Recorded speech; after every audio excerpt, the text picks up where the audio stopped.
wabarakatuh. Perkenalkan, nama saya Gemma Fadli Ramadan dari Ciamis Angkatan 4 kelompok 3.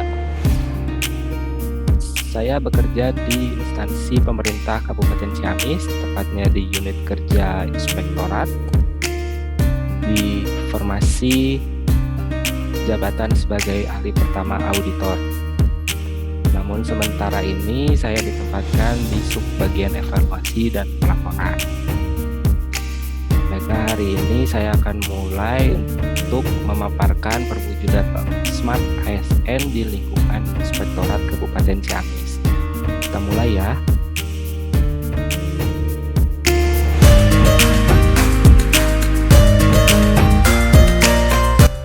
Nah, ini saya beri judul Aku dan Inspektorat. Kita mulai yang pertama, profil Inspektorat Daerah Kabupaten Ciamis, di mana Inspektorat Kabupaten Ciamis ini mempunyai visi yang sama dengan Kabupaten Ciamis, yaitu mantapnya kemandirian ekonomi sejahtera untuk semua. Sementara misi dari Inspektorat itu adalah meningkatnya tata kelola pemerintahan yang efektif dan efisien. Nah, moto pelayanan dari Inspektorat itu sendiri adalah kami bertekad memberi pelayanan yang berapi. Berapi ini akronim dari berintegritas, akuntabel, profesional, dan independen.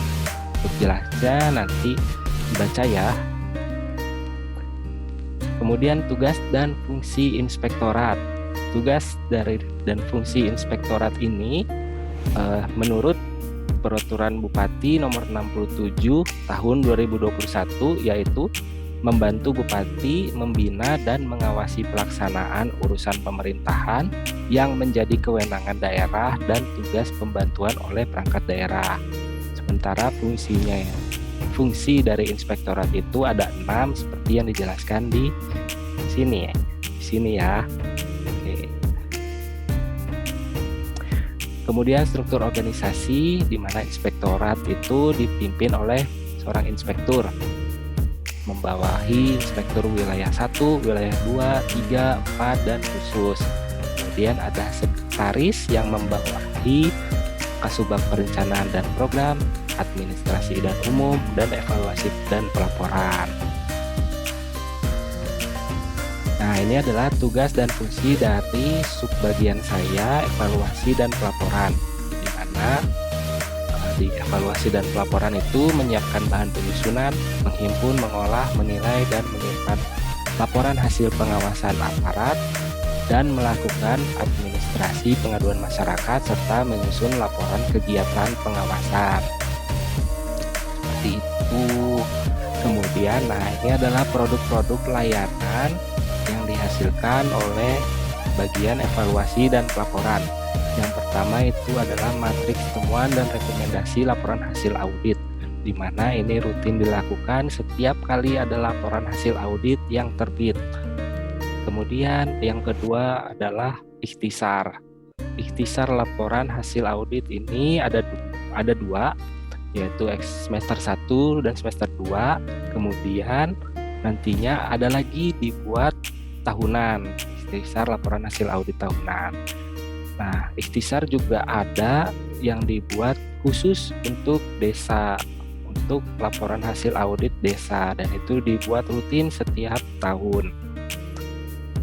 Nah, ada beberapa standar pelaksanaan di Inspektorat, khususnya di bagian evaluasi dan pelaporan yang harus dicapai, yaitu kesesuaian antara kertas kerja matriks dengan laporan hasil audit, di mana laporan kerja matriks ini harus sesuai dengan laporan hasil audit yang diterbitkan.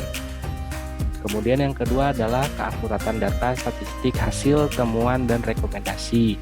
Ini pun harus dibuat seakurat, tidak boleh ada yang berbeda, karena ini berhubungan langsung nantinya dengan tindak lanjut hasil pemeriksaan. Yang ketiga ada koordinasi yang baik antar unit kerja, baik itu di luar instansi ataupun di internal instansi. Kemudian ada pelaksanaan tugas sesuai dengan peraturan dan ketentuan yang berlaku. Ini sudah sangat baku karena di mana-mana pun sama, harus bekerja sesuai dengan peraturan dan ketentuan yang berlaku. Kemudian apa keterkaitan tugas dari evaluasi dan pelaporan ini dengan visi dan misi instansi, di mana tugas dan dari evaluasi dan pelaporan ini memiliki fungsi yang nantinya hal tersebut mendukung peningkatan tata kelola pemerintahan yang efektif dan efisien.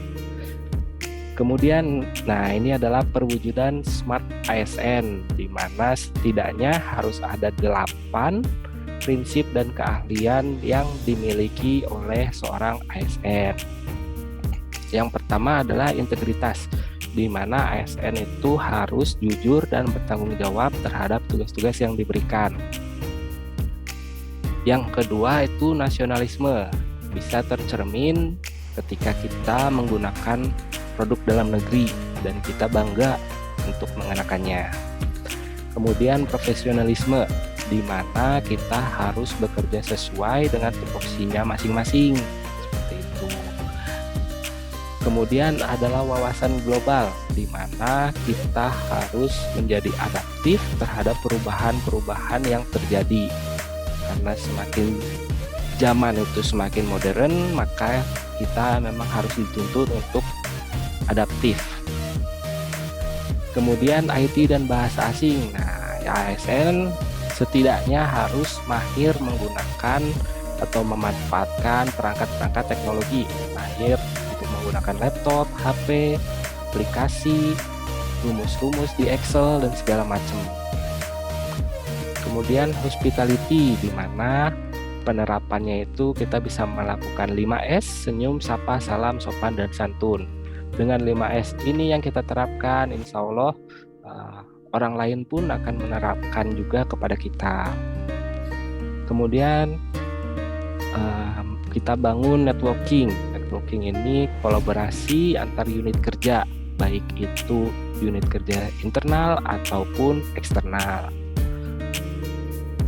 Kemudian entrepreneurship, di mana hal yang bisa kita lakukan yaitu menghemat penggunaan kertas, karena ini berhubungan dengan anggaran dinas itu sendiri. Baik, itu saja mungkin perwujudan Smart ASN yang bisa dilakukan di lingkungan Inspektorat Pemerintahan Kabupaten Ciamis. Sekian dari saya, terima kasih telah menonton video monolog yang sederhana ini. Terima kasih, mohon maaf bila ada kesalahan. Assalamualaikum warahmatullahi wabarakatuh.